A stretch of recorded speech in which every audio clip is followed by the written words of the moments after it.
He was a philosopher who had some seriously fascinating thoughts about justice and friendship. Yeah. Things that are just as relevant now as they were way back then. Definitely. We're diving into his newly translated work, Conduct of Life, Volume 3.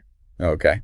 And let me tell you, this is going to get you thinking. I bet it will. What really struck me was how Almosnino, expands the very idea of justice. It's not just about laws and punishments. Yeah. He sees it as a virtue that permeates literally every single aspect of life. Wow. He even quotes King Solomon, "The king with justice sustains the earth."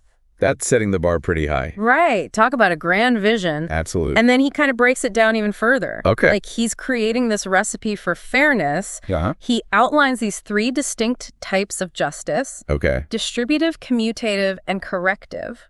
So distributive justice. Yeah. Think of that as making sure everyone gets their fair share. Okay. Like when you're dividing up a birthday cake, Mm-hmm. you want to make sure each slice is roughly equal. Okay. That's distributive justice in action. Gotcha. So what about commutative justice? Commutative justice. Yeah. It's all about fairness in our exchanges and agreements. Mm-hmm. Think about buying something at a store. Okay. You pay a fair price for the item. Yeah. The seller makes a fair profit. Right. Both sides benefit. Uh-huh. That's the core principle of commutative justice. So it's about balance and reciprocity. Exactly. I'm getting it. Yeah. What's the 3rd type again? Corrective justice. Right. This one kicks in when things go wrong. Okay. When someone's been harmed Uh-huh. or an agreement's been broken. Yeah. Corrective justice is all about restoring balance. If you accidentally damage someone's property, Mm-hmm. you'd be expected to pay for the repairs. That's corrective justice making things right again. So it's like a system of checks and balances Checks. for morality almost. Yeah. And what's even more fascinating is how Almosnino ties all of this back to Jewish law. Okay. He argues that every single commandment from God embodies justice. Wow. It's he's saying that living a righteous life, Yeah. adhering to those principles, is the truest expression of justice. Wow, that's a powerful connection. Right. It's he's saying that the way we live our lives, Mhm. the choices we make every day, Yeah. are actually expressions of justice. Yeah. This brings up a question that's always bugged me. What's that? What about that whole eye for an eye thing? Right. How does that fit into this idea of justice, Okay. especially in our modern world? Yeah, that's a great question. Yeah. And Almosnino tackles it head on. Okay. He argues that the intention behind eye for an eye, Yeah. it wasn't meant to be literal. Okay. It's not about seeking revenge Yeah. or inflicting the exact same harm. Mm. Instead, it's about finding a way to restore balance, Okay. to create a sense of equivalent compensation when true equality isn't possible. So it's more about the principle of balance, Right. not the literal act. Exactly. That makes a lot more sense. Think of it this way. If someone steals your car, Uh-huh. we don't literally take their car in return. Right. Instead, the justice system might require them to pay you back for the value of the car, Yeah. or serve a sentence that reflects the severity of the crime. Okay. It's not about mirroring the exact offense, Right. but about creating consequences that restore a sense of fairness. That actually aligns a lot with how our modern legal systems operate. Yeah. We have things like fines, community service, even imprisonment. They're not literally eye for an eye. Yeah, But they aim to balance the scales after an injustice has occurred. exactly. And this leads us to Almosnino's concept of legal justice, Okay. which he sees as the most complete form, because it encompasses all the others: Mm-hmm. distributive, commutative, and corrective. Yeah. But here's where things get really interesting. Okay. Almosnino argues that sometimes, Yeah. to achieve true justice, Uh-huh. a judge has to go against the strict letter of the law. Whoa. Wait, really? Yeah. That seems almost counterintuitive. I know, right? Why would he say that? He acknowledges that laws, Mm-hmm. while important, Yeah. can't possibly anticipate every single situation life throws at us. That's true. Sometimes a rigid application of the law Yeah. can actually lead to an unjust outcome. So, are there any examples he uses to illustrate this point? He uses a powerful example, Okay. one that gets to the heart of this dilemma. Yeah. He says, if someone is about to murder another person, Okay. it's permissible to kill the murderer to save innocent lives. Mm-hmm. Even though the law explicitly says do not kill, Wow. It's about choosing the lesser of two evils. Okay. Prioritizing the preservation of life. Right. Even if it means bending the rules. It's almost like he's acknowledging that sometimes the pursuit of true justice requires us to consider the specific circumstances, the context of the situation, rather than blindly following the letter of the law. It's about recognizing the spirit of the law. Yeah. The underlying principles of fairness and justice, and applying them with wisdom and discernment. That's a bold statement. It is. Especially for his time. Yeah. And it's so relevant to the debates we have today about judicial discretion, mandatory minimum sentencing laws, all those instances where judges have to weigh the complexities of a situation. Absolutely. Almosnino's questions about the limits of the law, the tension between rigid rules and flexible application are still very much alive in our modern legal systems. They are. But he doesn't stop there. No, he doesn't. He goes on to explore another fundamental aspect of human experience, friendship. And he's not talking about casual acquaintances here. Right. Almosnino argues that friendship is essential to human life, that without it, life can't even be called life. Wow. That's a strong statement. It is. I mean, we all know friendship is important. Yeah. But to say it's essential to life itself makes you wonder what he's getting at. It does. He doesn't just tell us this. You know, he shows us through these like incredible stories from history. Imagine this. One friend is about to be unjustly punished. And the other, knowing the truth, steps forward. Wow. And takes the blame. Whoa. Talk about loyalty. Yeah. Or another story where a friend offers to die. Oh, wow. In the other's place. Wow. These aren't just charming anecdotes. Right. They reveal this like deep truth. About the potential of human connection. Whoa. Those are some seriously intense friendships. Makes you wonder if we've lost something. In our modern world of like casual connections, do you think these stories are just relics of the past? Or is there something timeless about the bonds they depict? I think they tap into something very real about the human need for deep connection. Think about it. We're social creatures, wired for belonging. These stories, even if embellished over time, show how friendships can provide a sense of purpose, support, meaning things we all crave. It's not all just about grand gestures of sacrifice either. No. Almosnino gets into the nitty-gritty of different types of friendships. Like he's categorizing them. There's friendship for honesty based on virtue, friendship for delight based on pleasure, and friendship for utility based on mutual benefit. But he's clear that only one of these is built to last. He's very clear that friendships based on pleasure or benefit are inherently fragile. They're like those plants that thrive in a specific season. They flourish as long as conditions are right. If the pleasure fades or the benefit disappears, poof, the friendship is likely to wither too. So he's saying that true friendship, the lasting, and has to be rooted in something deeper, something more substantial. Exactly. And that's where friendship for honesty comes in. Because it's grounded in shared values. In genuine respect for each other's character. You can weather the storms. Like, think of it like a tree with deep roots. Even when strong winds blow. That tree is going to stand firm. He even says it's resistant to slander. And can transcend death. It's powerful. He even quotes Cicero, who said that his friend Scipio continued to live on in him through the memory of his virtue. Beautiful. That's a beautiful sentiment, isn't it? It really is. It speaks to the enduring power of a connection built on virtue. It's like a legacy that lives on, shaping who we are and how we navigate the world. Absolutely. And I think this is a good moment for you, listener, to reflect. What kind of friendships are at the heart of your life? Good question. Which ones bring you joy, challenge you to grow, make you feel truly seen and understood? It's something to ponder. It is. Now, Almosnino doesn't stop at individual friendships.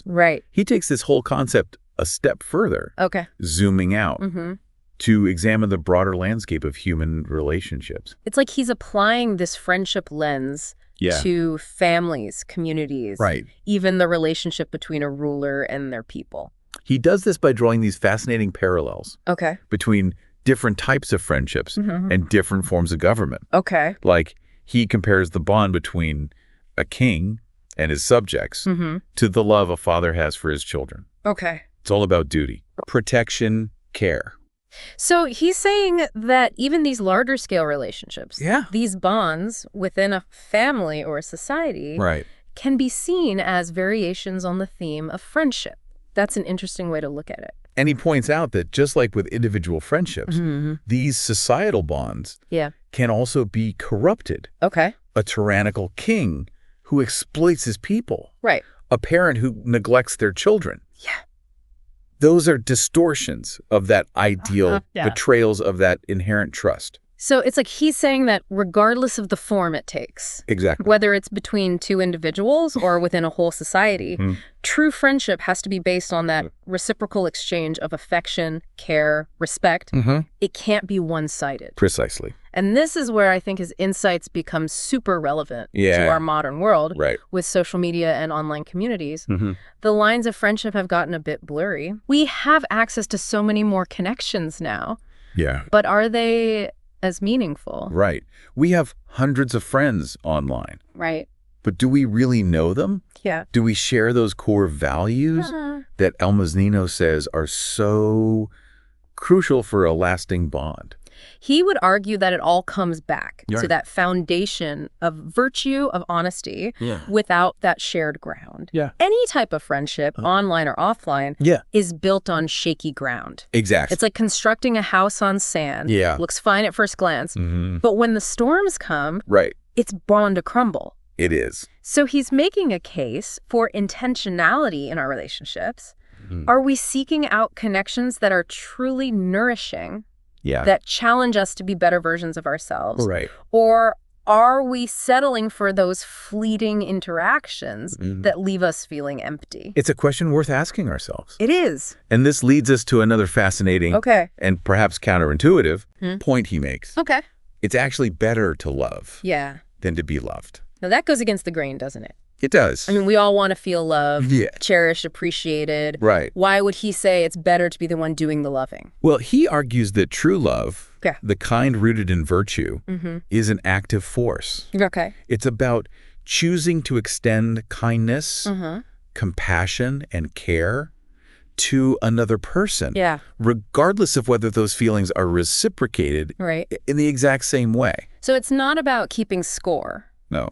About making sure the scales of affection are perfectly balanced. He uses the example of a mother's love for her child.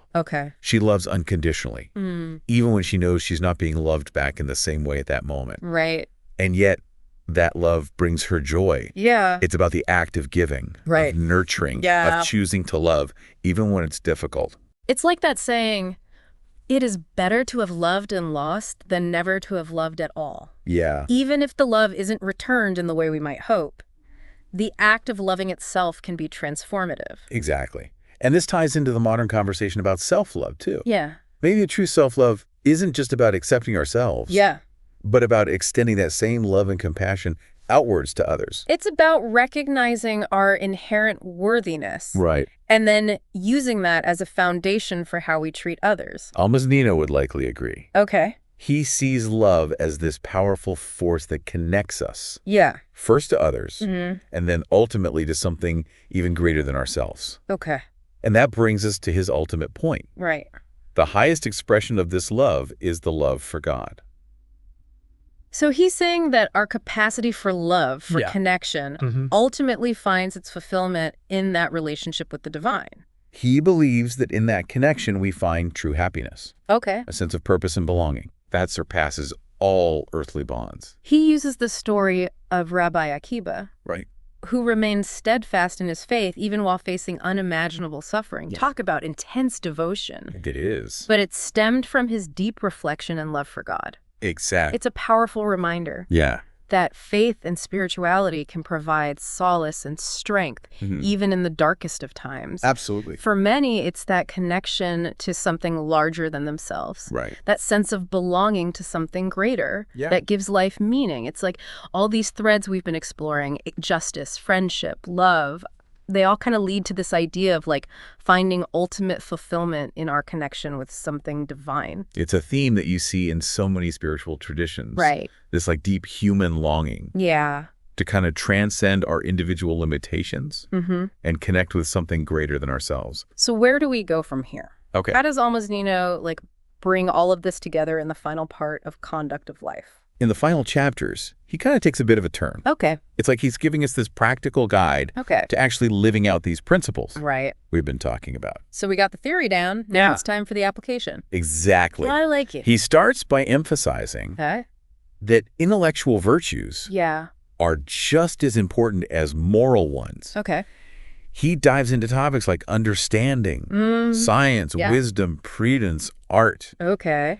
He's making the case that like all these intellectual tools are crucial for living a truly virtuous life. It's like he's saying, okay, it's great to have good intentions, but we also need to cultivate like the mental discipline to make choices that align with those intentions. Exactly. He's a big proponent of logic, arithmetic, geometry, astronomy. Wow. He argues that these areas of study help us to understand the world around us and make sound judgments. He even gets specific with his book recommendations. Yeah, he does. Euclid for geometry. Right. Al-Ghazali for logic and metaphysics.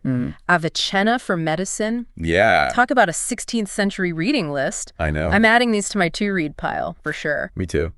He's basically laying out like a curriculum for anyone seeking a well-rounded education. Right. One that nourishes both the mind and the soul. It does. But with all this emphasis on knowledge and learning, it can feel a bit overwhelming. I mean, life is short. It is. And there's so much to learn. Yeah. How do we even begin to prioritize? Right. Where do we focus our energy? Almosnino acknowledges that this is a challenge. Okay.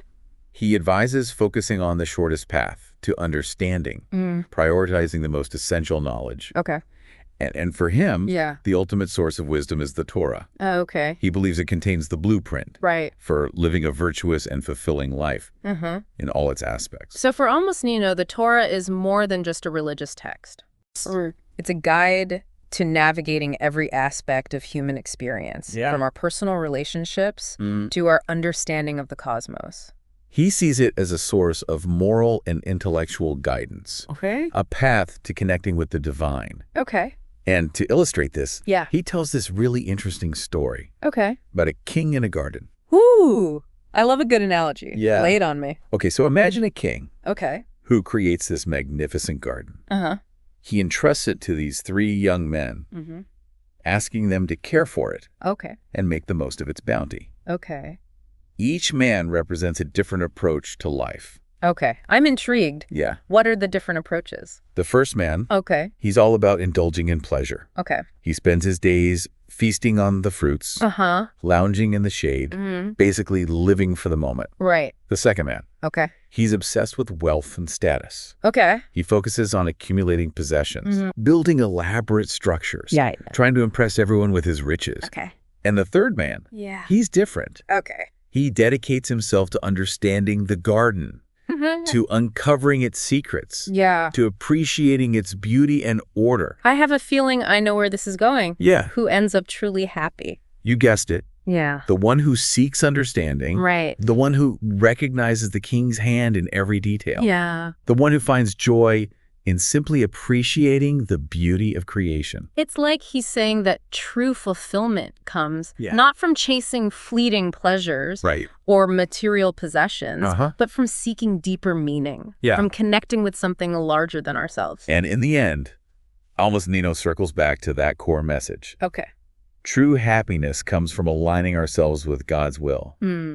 He reminds us that we were created in God's image. Yeah. Capable of both intellectual and moral excellence. Okay. And it's by cultivating those qualities, by pursuing justice, strengthening our friendships, and deepening our love for God, that we fulfill our true potential. It's a powerful message, isn't it? It is. One that speaks to something deep within us. Regardless of our individual beliefs, it's about striving to live a life that is both meaningful and joyful. A life that reflects those highest ideals of virtue, compassion, and connection. And I think Almosnino's work, even centuries later, offers us a roadmap for that journey. It invites us to examine our own gardens and ask ourselves, are we cultivating beauty, order, and meaning? Okay. Or are we letting our gardens become overgrown with distractions, vices, and fleeting desires? It's a powerful image, isn't it? It is. And it's a challenge for all of us to tend our gardens with care. Yeah. To make choices that align with our values. Right. And to cultivate a life that is both beautiful and fulfilling. So as we wrap up this deep dive into conduct of life, okay, we leave you with that final thought, dear listener.